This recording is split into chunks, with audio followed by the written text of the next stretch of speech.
Régimen de Maduro denuncia vuelos de vigilancia de Estados Unidos. El jefe del Comando Estratégico Operacional de la Fuerza Armada, almirante Remigio Ceballos, informó que supuestamente fueron detectados en los últimos 30 días más de 54 aeronaves haciendo exploración aeronaves norteamericanas en la región. Información de vuelos del Aeropuerto Internacional Simón Bolívar de Caracas, ubicado frente a la costa central de Venezuela y en otras áreas, según reporta un cable de la agencia AP. En un video divulgado por Twitter, Ceballos aseguró que entre las aeronaves detectadas figura un avión militar de reconocimiento EP-3 que al parecer estaba haciendo exploración radioelectrónica en la fachada atlántica de Venezuela, al extremo de este país.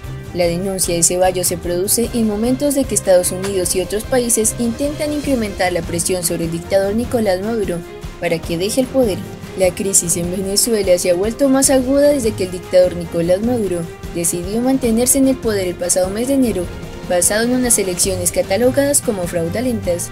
Los últimos comicios presidenciales no cumplieron con las garantías electorales para que se consideraran imparciales, equilibradas y democráticas, tal como denunció la oposición y la comunidad internacional. En mayo de 2018, los principales partidos y líderes políticos fueron inhabilitados por el Tribunal Supremo de Justicia oficialista.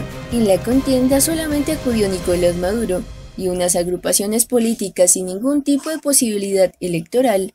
En los meses previos a mayo, cuando se celebró la supuesta elección, estos candidatos, desconocidos por la mayoría de los venezolanos, fueron acusados de estar haciendo el juego al régimen. Casualmente, estos mismos personajes aparecen firmando el reciente acuerdo de paz presentado por el régimen como un supuesto logro con la oposición a espaldas de la Asamblea Nacional, institución elegida democráticamente, y del presidente encargado que goza el respaldo de más de 50 países de la comunidad internacional. Eso lo puso Tulio.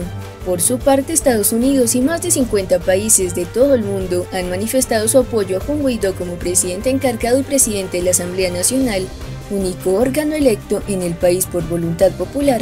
De Venezuela han emigrado en los últimos años más de 4 millones de venezolanos, quienes huyen de la crisis económica, de alimentos y de salud que los afecta. Esta situación ha sido negada en varias oportunidades por las autoridades del régimen, quienes se empeñan en afirmar que es un montaje del imperio, por lo que han rechazado la ayuda humanitaria lograda por el gobierno interino. Más se han recibido lo que ha entregado la Cruz Roja Internacional. Esta semana Washington ha impuesto una serie de severas sanciones contra Maduro y sus más cercanos colaboradores, entre ellas congelar todos los activos del régimen y la prohibición a los estadounidenses de hacer negocios con él y sus allegados. Adicionalmente, Estados Unidos y más de una docena de países latinoamericanos acordaron la semana pasada investigar y arrestar a funcionarios del régimen venezolano y allegados sospechosos de narcotráfico, lavado de dinero y financiamiento de terrorismo, en apego al Tratado Interamericano de Asistencia Recíproca TIER, acuerdo que, entre otras opciones, dispone de la acción militar para abordar la crisis en los países que pongan en riesgo la estabilidad continental. Vicente Díaz desenmascaró las mentiras del acuerdo entre mini partidos y el régimen. Vicente Díaz, ex rector del Consejo Nacional Electoral y miembro de la comisión del gobierno encargado de Juan Guaidó en los mecanismos de negociación de Barbados y Noruega, desenmascaró las mentiras que existen dentro del acuerdo entre mini partidos de pseudo-oposición con el régimen de Nicolás Maduro. En la agenda de ese acuerdo, mini partidos y dictadura, no están las elecciones presidenciales, reveló durante una entrevista en el programa Diálogo Con, dirigido por Carlos Croes y transmitido por Televen. Sobre la mesa de presunto diálogo manifestó que es como si la Asamblea Nacional llegara a un acuerdo con el partido UPV, Unidad Popular Venezolana, y no, ese partido no representa al chavismo. El hecho es que la Asamblea Nacional es controlada por estos 4 partidos: Acción Democrática, Primero de Justicia, Un Nuevo Tiempo y Voluntad Popular, y luego sale la Unión Europea y el Departamento de Estado de Estados Unidos diciendo que el acuerdo debe ser con el Parlamento legítimo. Sobre el acuerdo de renovar el CNI, Díaz fue tajante: no hay que llegar a un acuerdo para renovar el CNI, porque ese CNI está vencido.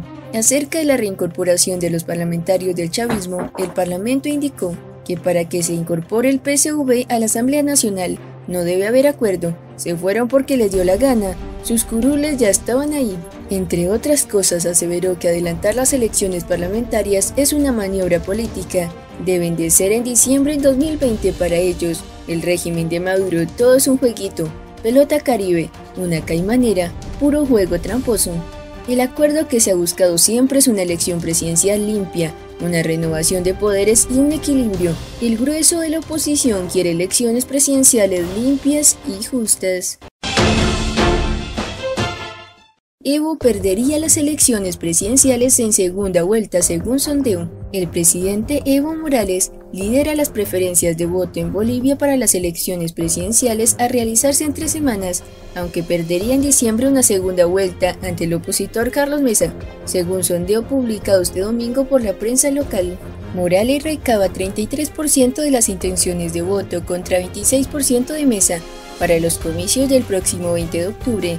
Por lo cual la brecha entre ambos se redujo un punto respecto a la encuesta de agosto, indicó el diario Página 7. Este resultado forzaría una segunda vuelta para el 15 de diciembre, en la que Mesa se impondría con 44% frente a 39% de Morales. Según la Constitución boliviana, un candidato puede ganar la presidencia en primera vuelta si obtiene 50% más uno de los votos válidos o logra el 40% con una ventaja de 10 puntos de diferencia sobre el segundo.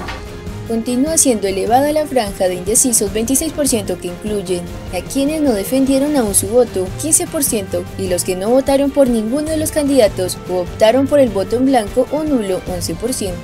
En tercer lugar se mantiene el también opositor Óscar Ortiz con 9%. La sorpresa es el candidato por el Partido Demócrata Cristiano, Shi Jun-chun, de ascendencia coreana, quien apenas un mes de campaña consiguió el 3% con sus controversiales declaraciones misóginas en contra de la comunidad LGTB, lesbianas, gay, bisexuales y transgénero, y de tradiciones indígenas ancestrales. Los demás opositores tienen 2% de las preferencias o menos. Las proyecciones apuntan a que el presidente indígena boliviano que busca un cuarto mandato perdería los 2/3 en el Senado que ha mantenido sus últimas gestiones. El sondeo realizado entre el 13 y 20 de septiembre muestra que los indicios forestales registrados en Bolivia y aún no extinguidos no mermaron las preferencias por Morales, aunque el 56% de los encuestados considera que el mandatario tiene cierta responsabilidad de ellos. La oposición cuestiona la candidatura de Morales al considerar que no respeta el resultado del referendo 2016 que rechazó su nueva postulación. Sin embargo, el oficialismo logró en noviembre de 2017 que el Tribunal Constitucional declarase que volver a postularse era un derecho humano del presidente. Juan Guaidó consideró que recientes avances contra Maduro aumentarán descontento militar. Llamar a la sensatez al estamento militar ha sido, desde el principio, una de las apuestas de Juan Guaidó en su cruzada libertaria en Venezuela, ello fundamentalmente porque son los portadores de las armas de la República en un primer término, y en segundo lugar porque su juramento debe ser hacia la patria y no hacia un hombre o parcialidad política. Luego de 8 meses de feroz pugna y habiendo desechado la opción de una intervención militar que desde un primer momento se pudo haber invocado, ya que la cuarta flota tenía el dedo en el gatillo, Juan Guaidó aún lleva las acciones de forma pausada y en direccionamiento claro de lograr el cese de la usurpación de forma no violenta.